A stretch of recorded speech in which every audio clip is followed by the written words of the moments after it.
Hi, my name is Ling and my MIT ID is on the screen. The Oliela is my company's logo. Now, let me start the presentation. Today, I will be presenting on four important economic topics. These are the macroeconomy and the business cycle, tariffs and trade wars, insight from behavioral economics, and how AI could affect inequality in the labor market.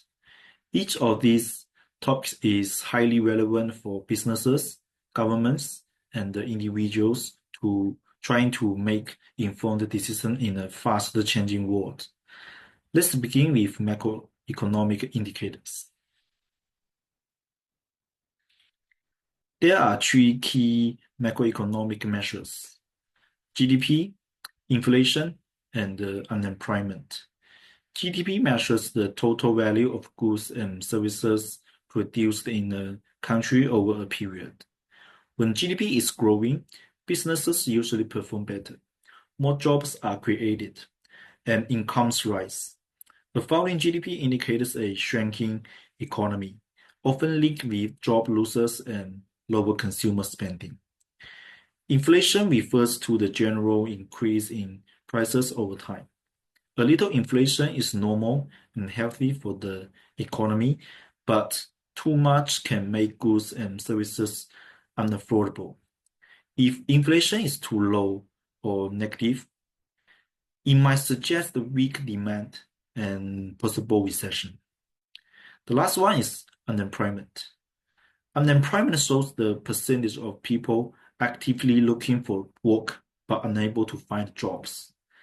High unemployment means the fewer people have income, which lowers demand and weakens the economy. These three indicators help economists understand where we are in the business cycle, which includes periods of the growth and decline, which is recession.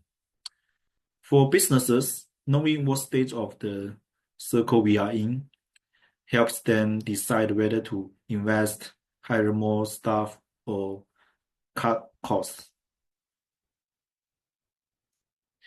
Now, let's move on the tariffs and trade wars. A tariff is a tax placed on imported or exported goods. For example, if the United States adds a new tax on goods exported from Singapore, this raises the price of those products in the US market. In the demand and supply diagram, this tax causes the supply curve to shift left, leading to higher prices and lower quantity demanded. This discourages trade because consumers in the US might buy fewer Singaporean goods due to higher prices. Singaporean exporters might also lose competitiveness compared to local or non-taxed alternatives. Tariffs can protect domestic industry in the short term, but they often lead to trade wars where countries keep increasing tax on each other's goods. This can reduce international trade, increasing costs for businesses and consumers, and damage economic growth on both sides. Hence, understanding tariffs is important for companies involved in global trade and for governments forming trade policy. Next one is behavioral economics and unhealthy choices. Let's look at behavioral economics, which helps explain why people don't always act in their best interest, like choosing unhealthy food. Traditional economics assumes people are rational and always make logical choices that maximize benefit. But behavioral economics recognize that people often make decisions based on habit, emotions, or limited information. For example, People know eating too much fast food is unhealthy, right? But many people still do it. Why? One reason is present bias. We give more values to immediate pleasure over long-term benefits. Another reason is choice overload. When there are too many options, people tend to pick what's easiest or most familiar, not what's best.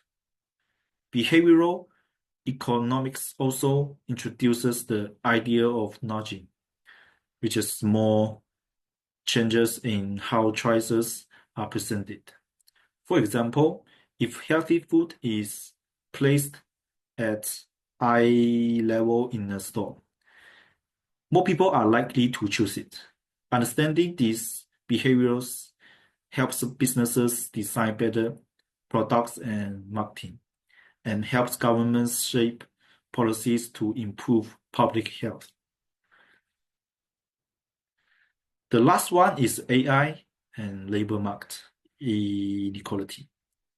Finally, let's explore how generative AI could affect inequality in the labor market. There are two possible scenarios. First, AI could reduce inequality. If AI is used to assess the workers rather than replace them, it can increase productivity and create new roles in areas like AI support, education, and data analysis. In this case, workers can use AI tools to enhance their value, and wages for mid-skilled jobs might rise. A labor market diagram will show the demand for skilled workers increasing, rising their wages, and possibly narrowing the income gap. Conversely, AI could increase inequality. In this case, AI replaces low-skilled jobs like data entry or customer support. Workers in these roles might lose employment, while those in high-tech positions benefit. This widens the wage gap. The diagram here will show a falling demand for low-skilled workers, leading to lower wages and higher unemployment in that group. Whether inequality increases or decreases depends on how we adopt. If we invest in training and education, more people can shift into roles that work alongside AI. If not, many people might be left behind. In conclusion, macroeconomic indicators like GDP, inflation, and unemployment help us understand the health of the economy and business cycle trends.